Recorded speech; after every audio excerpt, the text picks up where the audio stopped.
We have a story here called Ludwig, the Dog Who Snored Symphonies. Story by Robert Krauss. Once upon a time, in the town of Dusseldorf, there lived a poor piccolo player named Emil. He played his piccolo on street corners, earning a meager living from the coins passersby tossed in his hat. His faithful dog, Ludwig, was his only friend and kept him company as he played. After playing all night, Emil and Ludwig would share a cup of coffee at an all-night cafe. "Don't worry, Ludwig," said Emil. "Some day I shall finish my symphony and become rich and famous, and we will have a wonderful life." They would climb the winding stairs to the little attic studio they called home. Emil would take off his shoes, tighten his ragged scarf, and work on his unfinished symphony.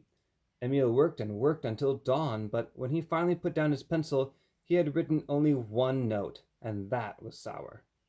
Ludwig slept at Emil's feet and snored through it all. The next night, Emil worked on his symphony again, with Ludwig sleeping and snoring at his feet. But again, he could compose only one note, and a sour one at that. The next night, it was more of the same thing.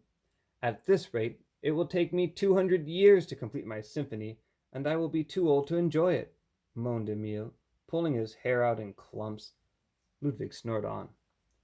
"It's Ludwig's snoring, that's the trouble," he groaned. "Who can compose in the middle of all this snoring?" Ludwig, not realizing all the commotion he was causing, snored on and on. Soon, the only thing in Emil's mind was Ludwig's snoring. Suddenly, Emil's face lit up. "Ludwig's snoring is beautiful," he exclaimed. "Ludwig's snoring is a symphony." So Emil grabbed his pencil and paper and wrote down the notes of the symphony Ludwig snored. The next day, he went to the maestro of the symphony orchestra to show him the symphony Ludwig had snored. Emil played part of it on his piccolo while the maestro hummed. Ludwig wagged his tail contentedly.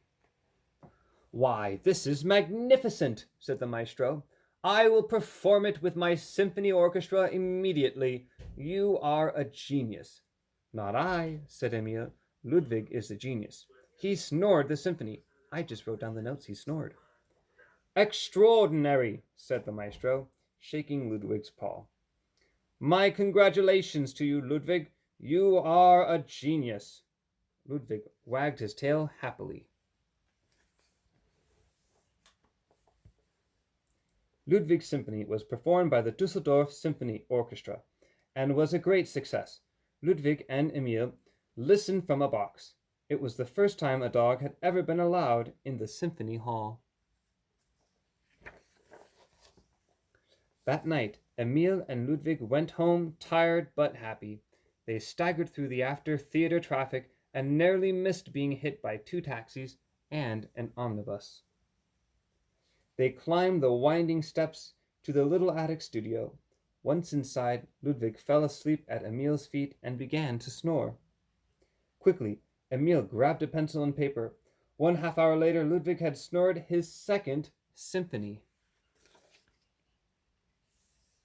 Symphony followed symphony, as Ludwig did a lot of snoring.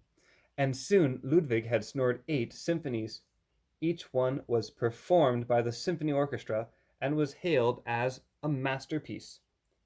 Emil and Ludwig were able to afford a nicer garret and better food. They also saved a little money and helped their less fortunate neighbors. Dog owners from all over, hearing of Ludwig's success, copied down their dog snorings and brought them to the maestro of the symphony orchestra. But they weren't symphonies, they were just dog snores.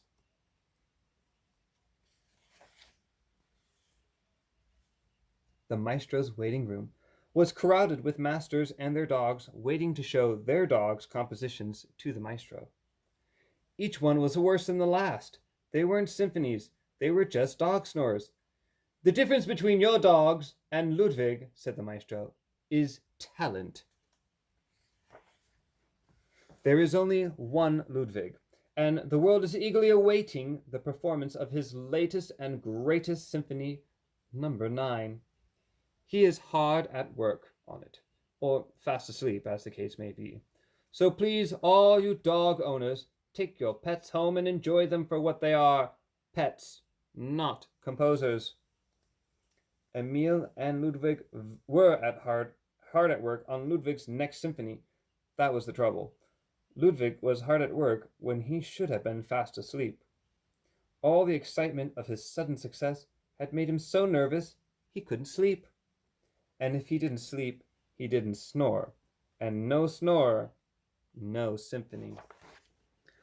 Ludwig tried to bark his symphony, but it just came out dog barks. He tried to growl his symphony, but it just came out dog growls. He tried to tap out his symphony with his tail, but it just came out tail taps. He tried to click out his symphony with his teeth, but it just came out teeth clicks. Finally, Emil tried to write his symphony for him, but Emil could only write one note a night. At last, it was the morning of the day the unsnored symphony was to be performed, but no symphony. Then it was the afternoon of the day Ludwig's unsnored symphony was to be performed, but no symphony. Then it was the evening of the day Ludwig's unsnored symphony was to be performed, but still no symphony. 10 minutes before curtain time. It's too late, moaned Emil. We must now do the only honorable thing left to us. We must appear at Symphony Hall and tell the audience to go home. So Emil and Ludwig staggered through the heavy theater traffic to the Symphony Hall, narrowly missing being hit by several taxicabs and an omnibus. At last, Emil and Ludwig staggered through the stage door and onto the stage to make the announcement that Ludwig's 9th symphony was not finished. They were both so tired, they fell asleep right on the stage in front of everybody, and Ludwig began to snore. He snored his 9th symphony in person in front of an enthusiastic audience. The musicians, as well as the audience, listened spellbound. Then the timpani joined in the rhythm, the violins picked up the melody, and the wind instruments carried the tune until the great hall swelled with the sounds of Ludwig's music. When the symphony was over, Ludwig received a standing ovation which woke him up. He caught the roses that were tossed to him and graciously acknowledged the applause, doubly earned for the symphony he had composed as well as performed. From that night on, Ludwig snored his symphonies in concert halls all over Europe. Critics everywhere hailed him as one of the great musical geniuses, be he man or dog, of this or any age. The end.